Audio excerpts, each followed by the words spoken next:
Yakobo akasema, baba shikamoo. Atakayempokea si huyo, atakayeona mtu wa pekee ni yule mwenye hekima na mwenye heshima. Kwa nini? Kwa nini nasema hekima na heshima? Kwa sababu Mungu ukishampokea yeye, neno lake likakaa ndani yako, kuna maneno anayabadilisha. Unakuwa na hekima. Wanavyokudhania kwamba wewe ulikuwa ni mnywaji pombe, siku hiyo unakuja unasema Bwana Yesu asifiwe, unasalimia ile salamu nzuri na yenye furaha, wote wanaanza kusema kumbe fulani amekuwa baba mchungaji, fulani amekuwa mama mchungaji, fulani amekuwa fulani amekuwa kama fulani.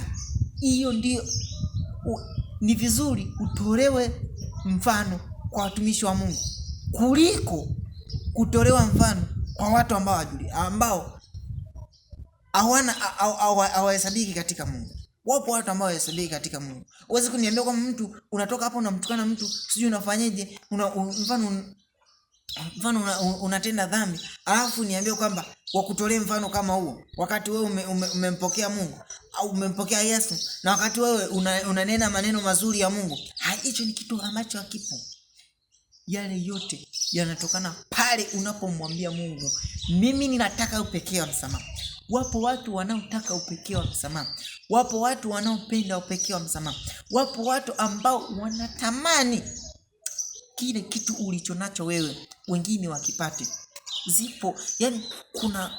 Zipo njia nyingi ambazo Mungu anaweza akakushangaza. Wapo watu ambao unaweza ukatafakari, ukajiuliza, hivi mimi nitabadilika kweli? Jibu ni ndio.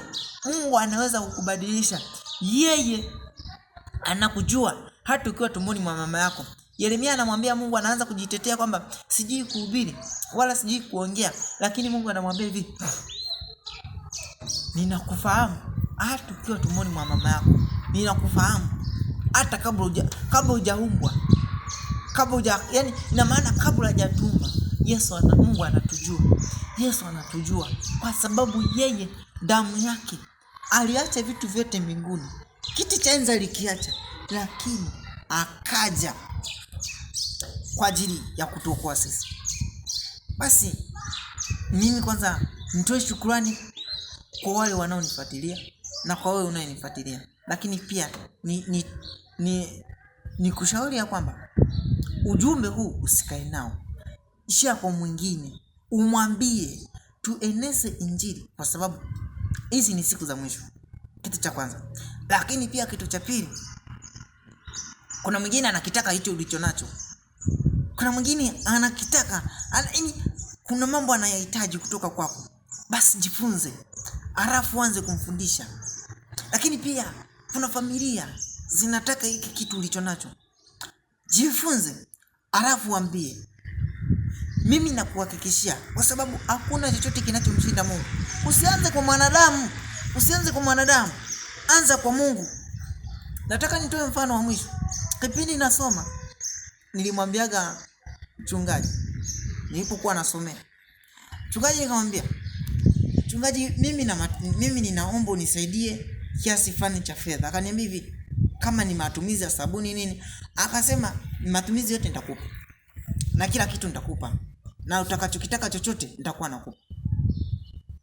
Baada ya kwenda, aliniambia hivi, na mimi nina watoto wanasoma. Kitu ambacho nilijifunza ni nini?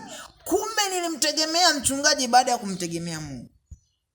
Nilienda magotini pa Bwana nikaomba msamaha, lakini nikamwambia Mungu, siondoki mpaka nipate nilichokiomba. Namshukuru Mungu, na Mungu alinipigania. Ni kitu gani? Na nilikipata nilichokuwa nakitaka. Basi mimi nawashukuru sana, lakini ngoja tuombe.